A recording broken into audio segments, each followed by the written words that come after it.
Hello, everyone. Okay, sorry about that. I'm going to just make sure that this goes live and I'm going to share it. And once this is shared in a couple of spots, I will I'll be right back and start going over the day's data. So thank you for joining.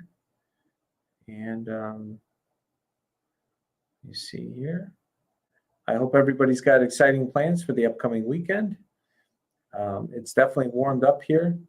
It was negative for quite some time, and now it's gotten nice and toasty, which is great to see. And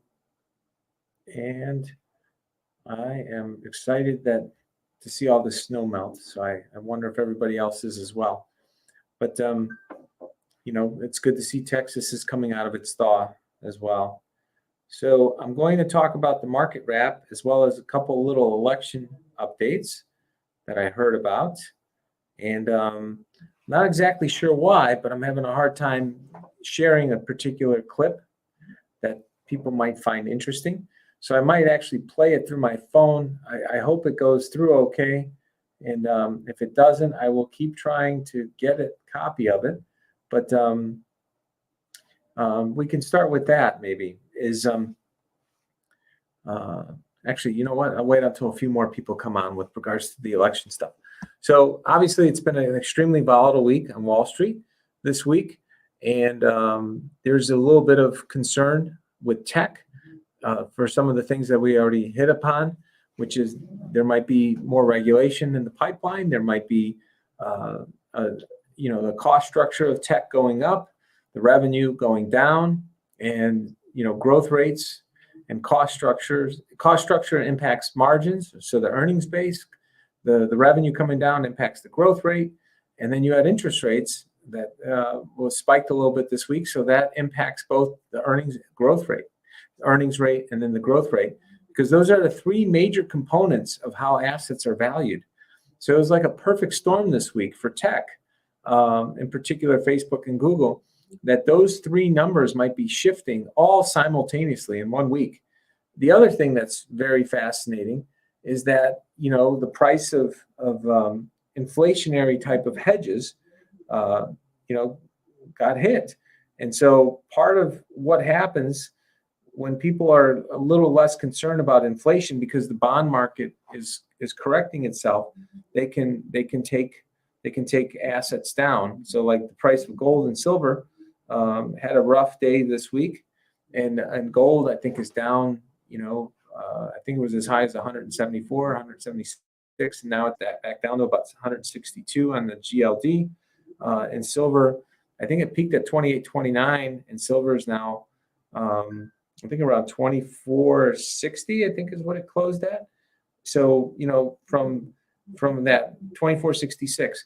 So when everybody was clamoring to buy silver, and once again, I don't have any opinion on gold and any opinion on silver publicly because of compliance reasons. If I'm just kind of telling you what I'm observing, and telling you that if, for example, I'm telling you what I'm observing, because if you are a fan of silver and you are a fan of gold and you forgot to check your prices lately, I'm just letting you know that this week it seems as though the prices have gone down. So you should look at buying assets overall, when you're doing investing, kind of like going shopping for food at the supermarket. Sometimes if you really like something, when it gets cheaper, if you really understand why you're buying it, you should be excited. You shouldn't be depressed that it's going down, because you should be wanting to buy more shares because you can afford more because the price went down.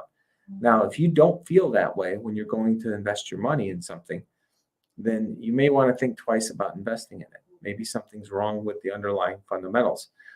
So that's just something to think about. But I do want to point that out about materials, and which is a little confusing, because now you have a situation where rates are starting to go up. One of the largest drivers in our economy is obviously the price of oil. Oil is up significantly. since the start of the year. I think it's up over 20%. And so, the United States, consumes about 20 million barrel equivalents a day. So each dollar is 22 million. So $22 million, if it's up about 11, 12 bucks a barrel, that's $250 million a day. So $250 million, 7 days a week, that's almost 2 billion. It's like $1.75 billion. So that's almost $100 billion a year, less 12.5%. So let's just say it's about 85 to $90 billion of additional cost on the economy. Now, why is that significant? Because each $1 billion in the economy of economic activity, when you do the math on that, it's about 4 jobs per million. So it's about 4,000 jobs when you do revenue per employee, or revenue, per employee across the economy. The average person in the U.S. economy, I think last time I kind of looked at some different numbers, and there's different ways to carve this up. So there is no perfect answer. It depends on what you're looking to solve for. But there's about each employee in the country generates, say, 150 to 250,000 across the core industries in revenue per employee to generate the earnings. Obviously, in the retail sector, in restaurant business, that number might be 50 to 100,000. But there's also a lot more part-time people. So it's something to think about when you're kind of looking at these numbers and people are kind of throwing them around. And in fact, this is a good segue because we'll kind of wrap up, the market wrap. And this is important because I've been talking about taxes lately, and in particular, I've been talking about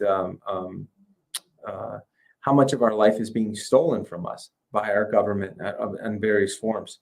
And if the average American is living to about 90 or so, we'll just keep it simple. 33 happens to be one of my favorite numbers. And no, I am not a Freemason. People ask me that because 33 is one of my favorite numbers. It has nothing to do with that. But we live about 33,000 days, the average person, if you're in America getting to that 90-year mark. And so if you live 33,000 days and, there's 24 hours in a day, that's almost 1 million hours, 792,000 hours that you'll be alive. And then if you break it down, 33,000 days times 24 hours is 792,000. Yep. And then times,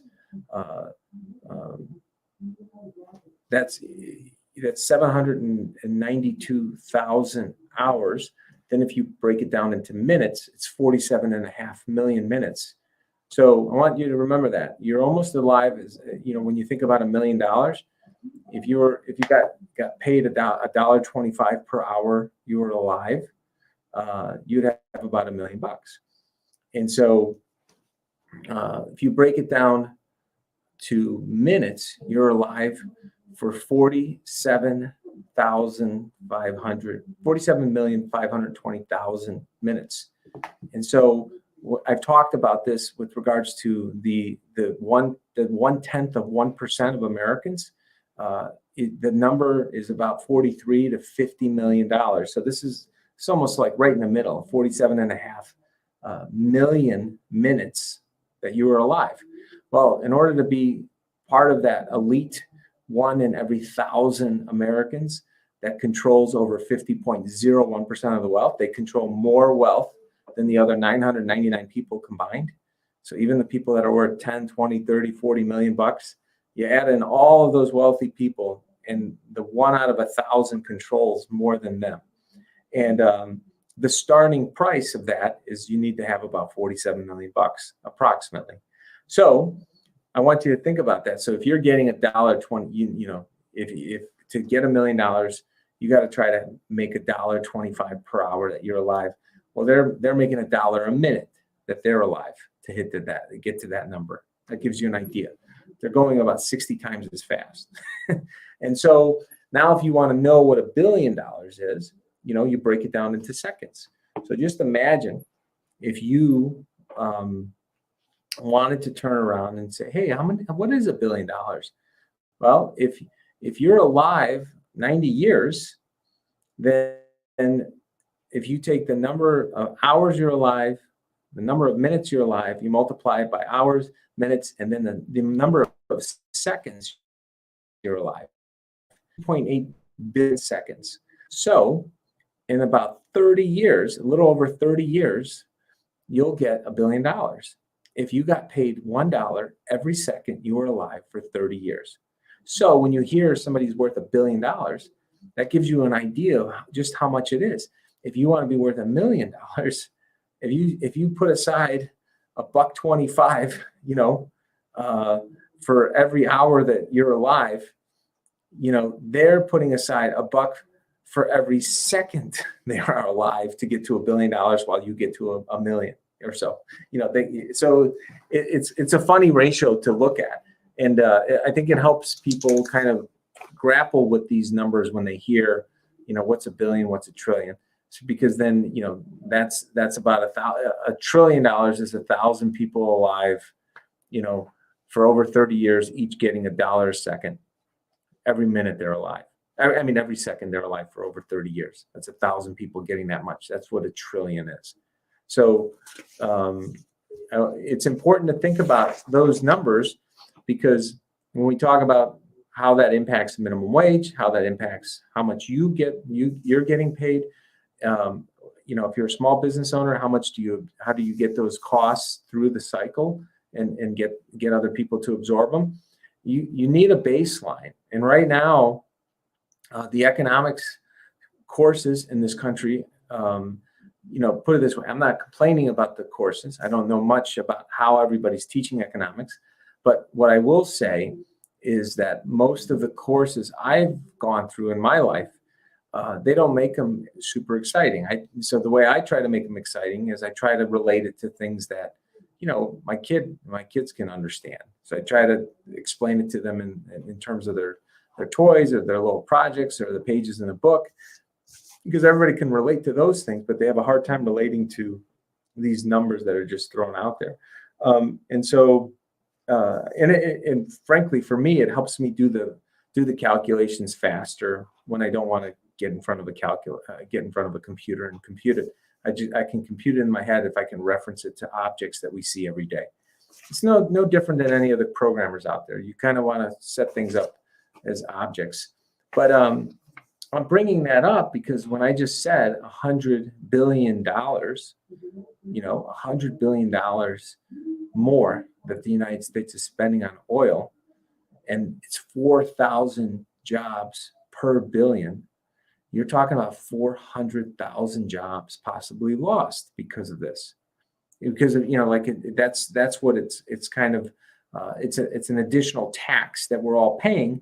And everybody should know, if you raise taxes, you destroy jobs, you increase frictional costs. So the less friction in an economy, the more activity there is, the more people are working. So the two tend to go hand in hand. So when these additional outside factors are causing these jumps, and in this case, we kind of hit on it this morning, the weather in Texas being impacted possibly by, maybe it's impacted by something that's related to the sun, but there's a possibility and probability that it might be related to a weather weapon. And, for people that kind of scoff at that idea, people scoffed at the fact that we'd be able to split the atom. And how'd that work out? When Japan thought it can, attack the United States with no repercussions. So it didn't work out too well. So anyways, we need to look at all those things, and we need to prepare. So while we're talking about this energy front item, there's something that came out that the electrical grid might need 7 trillion with a T. So I just told you billions. So 7 trillion, the cost of oil, if it went up by $100 billion this year for $10 increase, then $1 trillion would be if the price of oil spiked $100. So to give you an idea what 7 trillion is, imagine if your price at the pump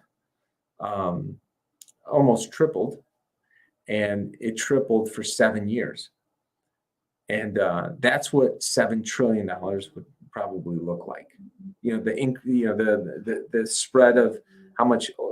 So if your price at the pump was 250, imagine paying $5 more per gallon, all of us, the whole economy, for every gallon of gas every day for the next 7 years. That's what $7 trillion would look like. So hearing this story come out today, like they're trying to say that the grid might need $7 trillion of expenses. Now, it just turns out that Bobby, because I get bored, I took the time to calculate how to convert every barrel of oil into kilowatt hours. And I haven't looked at this lately, but there's about 1,700 kilowatt hours per barrel of oil. So the numbers that they're using with regards to us getting off of traditional fossil fuels and going to electric, and it costing $7 trillion, I really don't think it's out of the ballpark, because I think when I calculated it probably about 5 to 8 years ago, what I calculated is we needed more than quadruple our electrical grid to do this. If we wanted everybody to drive electric cars, we would need to have at least 4 times, up to 5 times as many power plants. And I'm not talking about wind. I'm not talking about solar. I'm talking real electricity. So if you want it to be clean, the only clean energy that I'm aware of that's sustainable, that's manageable, that never has downtime is nuclear. And there's different types of nuclear power now. And I don't know enough about it. I just know that it exists. I don't know enough about it that I want to talk about the different types. I would have to research it again. But all I know is that nuclear power is the only true solution if you don't want any emissions and you want basically no breaks in service. So I don't know about you, but I don't want to live with rolling blackouts. And obviously Texas saw firsthand what can happen. But the trick with nuclear is, it has to be built in locations that are super secure, and there's no problem. There's no earthquakes. There can't be tsunamis.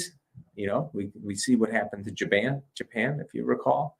They had a tsunami knock out that power plant, and I think it was Tokyo Power, and they had a lot of problems for a very long time. And then the Russians screwed things up in Chernobyl. So there's been a little bit of bad history with nuclear, but that's not to say that we can't get it figured out at some point. And if I had a choice to deal with the energy problems of the world, I'd rather figure it out with nuclear than try to figure out how to reduce the population of the planet by 90%, like some crazy sons of bitches out there. And I think you guys know who I'm talking about. But there are some sick people among us that think it's okay to slaughter people, and they'll, for their own political purpose and agenda. And instead of realizing that there's an overabundance of resources on this planet, we just need to be creative about how to use them. And the analogy that I'd like to use, and then we'll get over to the voting stuff, is, which of your brain cells would you like to get rid of? Maybe you just have too many in there. Now, granted, I understand the whole drinking game analogy, right? Drinking results in killing the slowest brain cells in your body. So you're becoming a little more efficient, and it's not any different than the slowest gazelle getting hunted by a lion. I've seen that joke, so I'm not talking about that kind of joke. But in general, if you just imagine for a second that every human being is a neuron, and each of us is a neuron in the collective human brain, and each of those connections have 10,000 synapses, 10,000 connections to other neurons. Well, most human beings have about 5,000 connections they can handle, and they have about 10,000 connections they have over their entire lifetime, which is super fascinating from a fractal geometry perspective, that each human being has almost as many contacts with different human beings that it has some kind of relationship with, in the same proportion to the number of neurons each of our brain cells has in contact with other neurons, which is wild. When you think about that, the mathematics of that and the way our brain chemistry is, and that it shows up in the way human beings interact with each other across the globe. So the reason for this analogy is, for these crazy people among us that are purely evil, which ones of your brain cells do you want to knock out with a lobotomy? Maybe, how about we drill take a drill and drill it into your head and say, you know what, there's just too many brain cells in there. And that's kind of this whole argument with depopulation. We do not have too many human beings. We will never have too many human beings. You can put every single human being shoulder to shoulder next to each other, all together, and they won't take up more space than all of LA County. That's it. We do not take up that much space. I ran the math on this before. I think it's like, I want to say we have about 700 acres per person. All 7 billion plus, and I think those numbers are overstated, by the way. I think it's probably closer to 5 billion human beings on Earth, but that's another conversation. But let's assume they were 7 billion, and they weren't lying to us with the numbers. If there's 7 billion human beings, you line them all up to each other, next to each other. We all just kind of did this social experiment and stood next to each other. We would all fit in LA County. So I want you to go to Google Earth. I want you to look at LA County and imagine all of us were just all sitting there next to each other or standing next to each other. That's how much space human beings take up. So this idea that there's too many of us is just hogwash. And it's disturbing. We have more people alive right now that are creating, that are brilliant, mathematicians, scientists, artists, you name it, musicians, alive right now on Earth than all of humanity combined before this moment. That's a blessing. That shouldn't be something that we should be bothered by.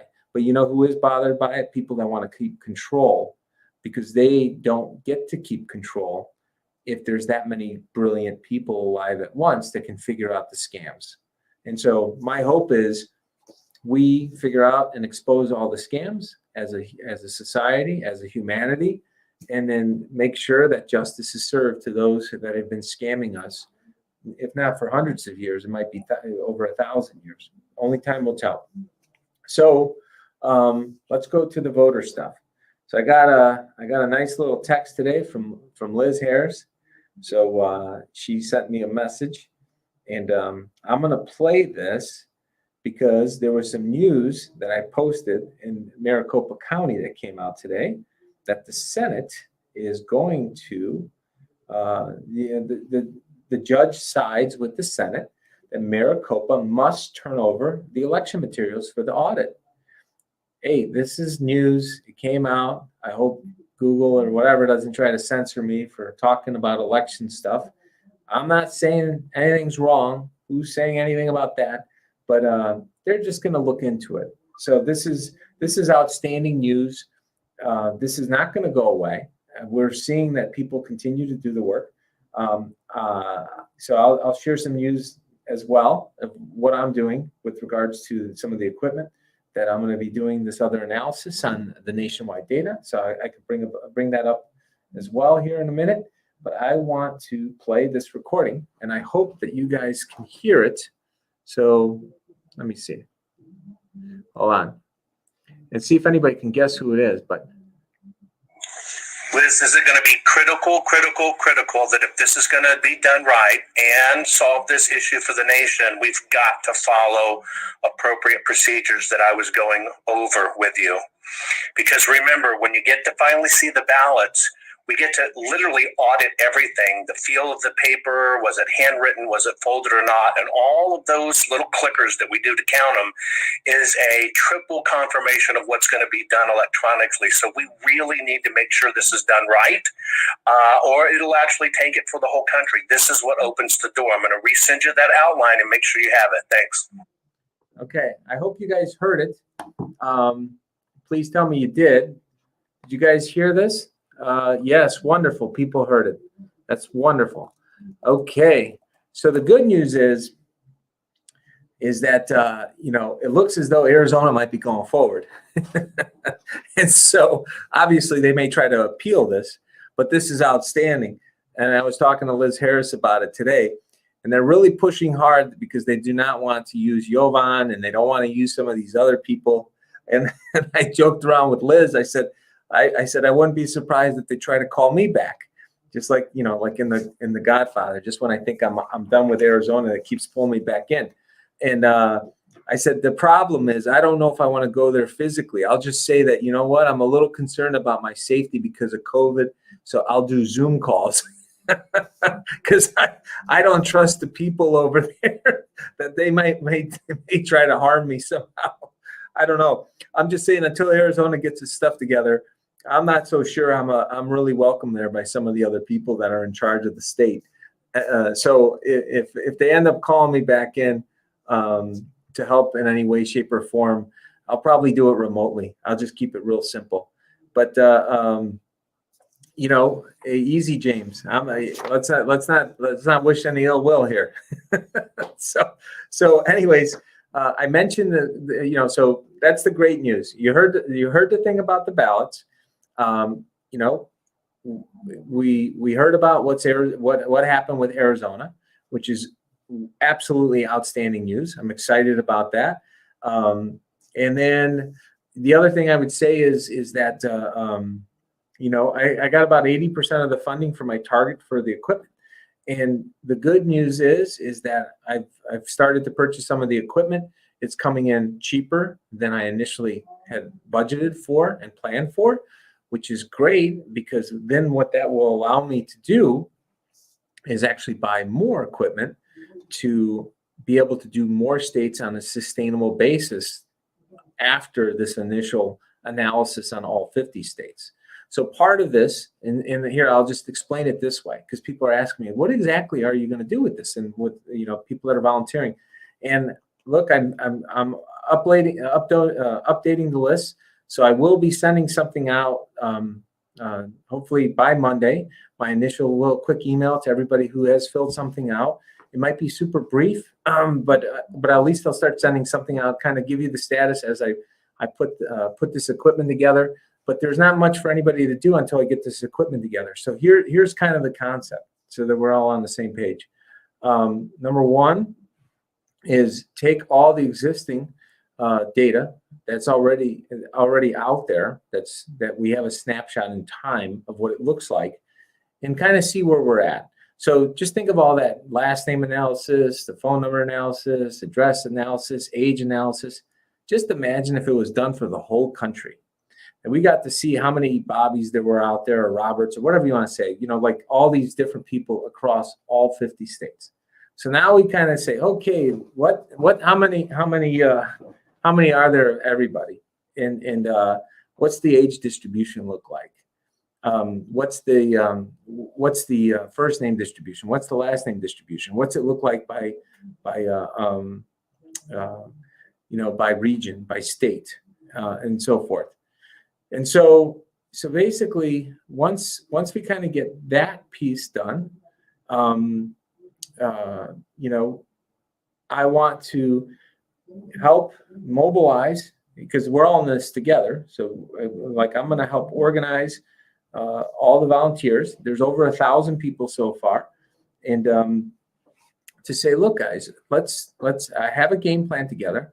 I'm not going to share what that game plan is until it's ready to be deployed. But let me tell you the goal of the game plan. We're going to figure out who's real in the real world. And then we're going to compare all the real people in the world by using mathematics and compare it to the data sets. How does that sound? So Merritt asked me a question, does Preactive take investments under a certain dollar amount? Yes, we work with anybody. We do have a minimum charge of, I think, on people that have under $100,000, but we have different fee schedules above that I think are very reasonable. So you can feel free to contact us through the website. And I think here, let me see if I have a little Preactive banner. Here we go. There's the Preactive banner. So if you go there and you could fill something out, we're more than happy to talk to you. But anyway, so the idea is, okay, and I don't want this to be too lengthy, because sometimes I could be verbose, but we have all the data of what are the voter rolls, what do they look like nationwide. Then after we take that data, we're like, okay, how many people are real, and what does it show the voter rolls look like relative to the real people?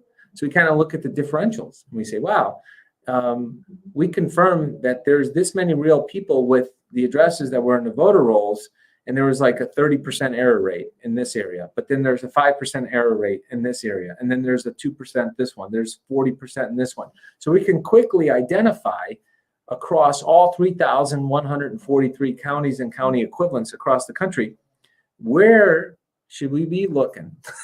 so that's the idea. It's like, where can we look to see, what's under that rock over there?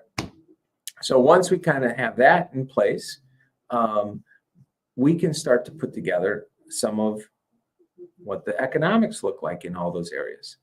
Once, if we can get the data from Freedom of Information Act and say, you know what, we want to take a look at how much money is going to all these different areas, as well as all these different congressional districts.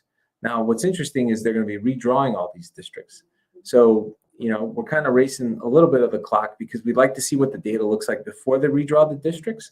But then once they redraw the districts, we'll also have new data to compare against the old and see what that looks like as a result of the redrawing.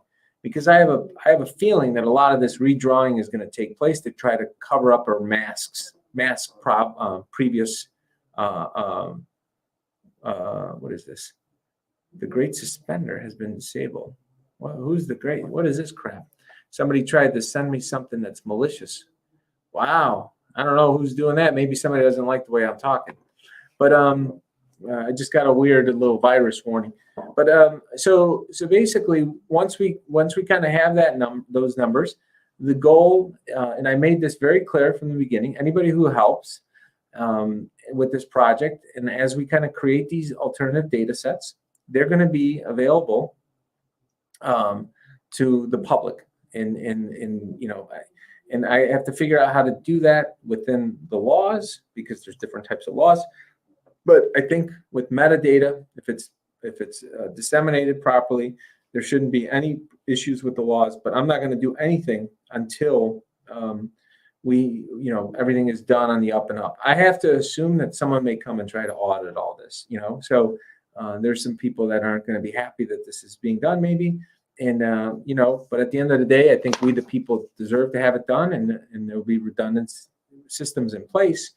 And I've thought a lot about security and started researching it and talking to experts in security to make sure that this not just my personal security, but just in terms of all the way all this data is dealt with is done in a secure manner, and it has multiple redundancies in place. And no, it will not be on the cloud. I do not trust any of the companies that are currently out there doing cloud services with this data. I don't trust them using any of my data for anything on a professional level. Personally, I think people should have their own computers. The computing power is there. They should take ownership of their data. And so that's the deal. And so somebody is asking me about minimum wage. I did a minimum wage clip. If you go to YouTube and go to this channel, I talk about it. And so I'm going to try again at sending out a newsletter here. Hopefully by Monday, the latest. I have it in for approval for some of these videos and then some other commentary. But if this email goes out and I don't have all these problems like I did the last time we sent out an email, then I'm going to be trying to do a weekly email and getting that out. So feel free to go to Preactive. There's no charge for the emails. We're going to have one politically. We're going to have one for business type of commentary. I'm going to be putting one together for like a snapshot of what the market did, for the week across sectors, economic sectors, and kind of talk to where jobs are. So for everybody out there, there's 10 million people that don't have a job. I am not a headhunter, but what I will do is I will share where I think there's job growth based on economic growth across various industries and sectors. And I'm not even going to charge for it. Maybe I will later, who knows, but I'm just saying, depends on how good it is. If it's really good, I guess you get to charge for stuff in this world. But so basically I'm going to turn around and send, putting this data together and getting out to people, so that if people are looking for jobs and don't know what kind of training they should be considering, if they're going back to school or they have kids that are going to college, that this will kind of give you a little bit of a scorecard of where you should look, because this is the stuff they don't tell anybody. I think it's bogus. Nobody takes the time to kind of help everybody out and break down these monopolies. And so this is a good way for me to end this. My goal is to, number one, show people how they can make more money so that they're not being underpaid, and find which sectors need people the most that are overpaid. Now, the people that are overpaid in those sectors may not like me very much. That's okay, because, hey, we're supposed to be competitive, right? So you got to walk the talk. You want to be competitive, you should welcome the competition from other people that are also wanting to earn more money and deserve to compete. So that's one piece. The other thing I will do is show people how to maybe drive down costs in their cost of living. And I didn't hit on this recently, but I know I've talked about it in the past, somewhere in those past hours of all this ranting, is each $100 that you save and the way you live your life, I want you to think about this number. So if you save $100 a year, and you put aside about $8.25 a month, right? That's about $100. No, $8.33 maybe, $8.33 per month. And what is that worth? Well, in the S&P 500, the S&P is worth about 21 times earnings. Then $100 is worth about 2,000 to 2,100 over its life. Because if you think about it, if the S&P is selling at 2,100, $100 of earnings, well, $100 that you don't spend, it's kind of like earnings. You get to keep that money. So if you own the S&P and they paid out everything they made, and they paid you $100, that's what it would be worth. It'd be worth about $2,000, about $2,000, $2,100. So for each $100 that you can figure out how to save in your budget and properly invest it, that's about $2,000. So if you save $1,000 properly and get it out of your budget and figure out how to invest it in the economy over time, over your lifetime, it could be worth about $20,000. You get where this is going. You figure out how to cut $10,000 of expenses in your life because you make enough money to do that. You have $150,000. You figure out how to cut $10,000. That could be worth $200,000. So you kind of see where this is going. But now keep in mind, that's $200,000 over the life of that money over the next 30, 40 years. But then next year, if you do the same thing, that's another $200,000. That's another $200,000. And so I want to make it fun and get people to understand this stuff in a way that they can relate to it. And then at some point, I'll figure out how to build some of these other tools and make them available. I don't know what you guys think of this concept. I've had some people suggest I should do like a paywall where there's a bunch of stuff that's free, but then I create more advanced content. Where people that pay, I don't know, $5 a month or something, where they get access to other information they get the other information there. And then anybody who's paying all those questions, I kind of aggregate them up and then do videos that are catered to everybody who's paying. So there's stuff that I'm just kind of doing that's free. And then there's some stuff that I'm doing that's driven by the people that are paying the money. So it's kind of almost like crowdsourcing what they want, what people want me to answer. So if there's, a bunch of people on the paywall and I only have, I don't know, say I only have 20 people in the paywall for $5, right? I'm not doing so hot. So I get $100, but then those 20 people say, Bobby, we really want you to figure, hey, do a little thing on this. Can you research it? And then, that's what's going to go up on the paywall wall. So that's kind of the concept. I don't know. I haven't decided on anything. I'm just kind of throwing it out there and see what you guys think. Feel free to comment on that on this video so that I can think about it and how it needs to be structured. And then, I hope, I hope it's not exhausting. Merit. I'm not trying to exhaust anybody if I'm talking, and I appreciate the kind words. I know that I read a lot, and I've been reading a lot for decades, and I happen to have an abnormally high memory, and I guess you can say that, and so I think that between those few things, I think it helps. But I think everybody is brilliant. I think everybody has incredible gifts. I do think that, unfortunately, much of the world, the way it's designed, if you don't get through some of these traps that are created by some really bad people, I think it stunts people. And so part of what I'm trying to do is help get rid of some of those pitfalls and those traps. Because I said this before, and I'll say it again.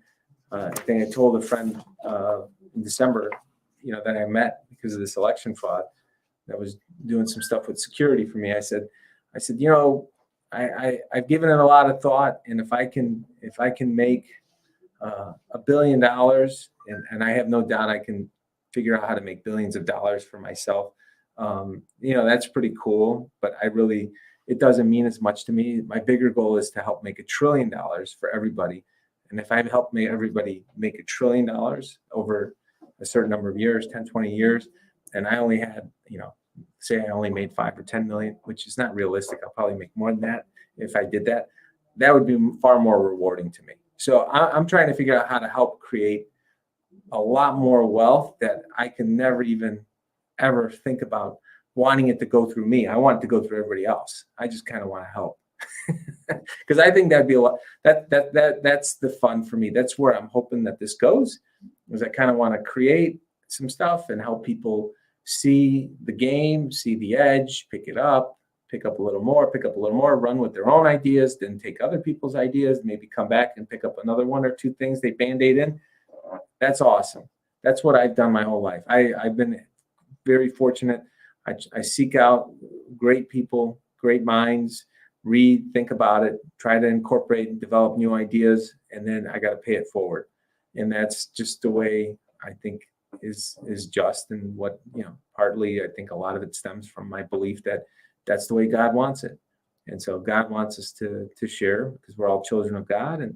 And it's not just a phrase to me. I really believe it.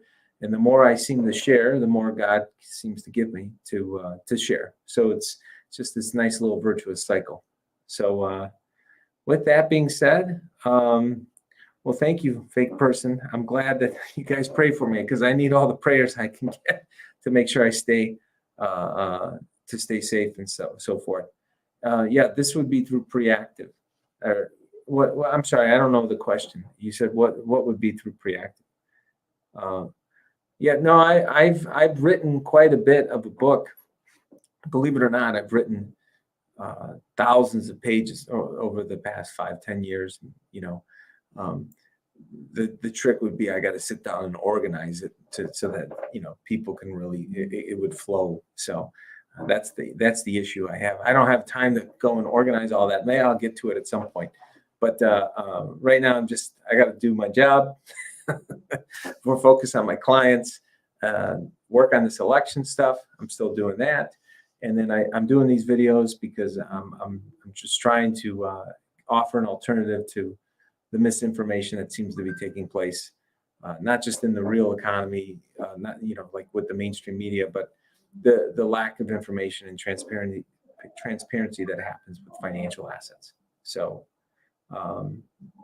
but yeah, that's about it. All right. Well, thank you guys for joining. I'll be doing day 6 of 365 in about 3.5 hours. And I guess maybe in an hour or so, I'll post the what part of the Bible that I'm going to be going over. So I've kind of changed up the format a little. If you haven't noticed, I'm trying to make sure that people, I kind of go through each section and make it a little more systematic versus just random. So I hope that helps. And so thank you. FDIC can be counted on. I would not worry about it. Don't believe all the hype. This country is not falling apart with its financial structure.